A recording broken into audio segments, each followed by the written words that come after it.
उत्तर प्रदेश के दबंग नेता और केसरगंज के पूर्व भाजपा सांसद ब्रजभूषण शरण सिंह एक बार फिर सुर्खियों में हैं। एक तो हाल ही में उन्होंने अपना जन्मदिन मनाया जिसमें एक तरह से शक्ति का प्रदर्शन किया। दूसरा, एक पॉडकास्ट में उन्होंने साफ कहा कि अगर वह जिंदा रहे तो 2029 में लोकसभा चुनाव जरूर लड़ेंगे। भाजपा से टिकट नहीं मिला फिर भी। हालांकि उन्होंने यह भी कहा कि कोशिश रहेगी कि भाजपा से ही लड़ें। उनके इस बयान ने सियासी गलियारों में चर्चाओं को जन्म दे दिया कि क्या टिकट नहीं मिला तो ब्रजभूषण पार्टी छोड़ देंगे, और यह भी कि क्या बीजेपी यौन शोषण के एक आरोपी नेता को टिकट देगी। इसी आरोप के चलते ब्रजभूषण को सांसदी छोड़नी पड़ी थी और 2024 में भाजपा ने उनकी जगह उनके बेटे को टिकट दिया। अब यहाँ पर सवाल कई सारे हैं और इन्हीं मामलों पर तमाम जानकारियां अभी सामने आई। देखा जाए तो कयास इस बात के लगाए जा रहे हैं कि क्या ब्रजभूषण समाजवादी पार्टी के साथ नजर आएंगे। ब्रजभूषण शरण सिंह 69 साल के हो गए हैं। इस उम्र में उनको अपने बच्चों के भविष्य की चिंता होनी चाहिए। ब्रजभूषण किसी अन्य पार्टी या निर्दलीय चुनाव लड़कर उनके भविष्य के साथ छेड़छाड़ नहीं करेंगे।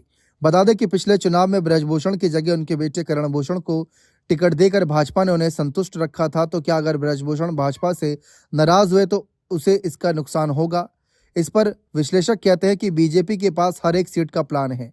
अगर ब्रजभूषण किसी दूसरी पार्टी से या निर्दलीय लड़ेंगे तो भाजपा नेतृत्व के पास उसका भी कोई तोड़ जरूर होगा। वैसे ब्रजभूषण शरण सिंह का बीजेपी से गहरा नाता रहा और वे इस नाते को तोड़ना नहीं चाहेंगे।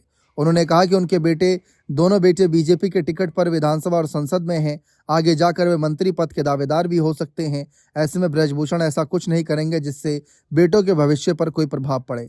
देखा जाए तो इस समय केसरगंज से सांसद हैं उनके बेटे करणभूषण, और भविष्य में अगर ब्रजभूषण अपनी बात पर अडिग रहे और वह चुनाव लड़ने के लिए उतरे तो क्या बीजेपी उनके बेटे करणभूषण को उनके ही खिलाफ उतार देगी? क्योंकि चर्चा इस बात की रही है कि अखिलेश यादव के साथ भी जा सकते हैं। हाल ही में भी अखिलेश यादव की उन्होंने खूब तारीफ करी थी इस बात को लेकर कि अखिलेश यादव ने जब उन पर आरोप लग रहे थे तो चुप्पी साधे रखकर उनका एक तरीके से समर्थन जताया था। गोंडा से लेकर केसरगंज तक इनका राजनीतिक सफर जबरदस्त रहा। 2009 में यूपीए पक्ष में वोटिंग करने और पार्टी से मतभेद के कारण बीजेपी ने उन्हें बाहर कर दिया। इसके बाद उन्होंने समाजवादी पार्टी का दामन थाम लिया और 2009 में केसरगंज सीट से सपा के सिंबल से जीत दर्ज की।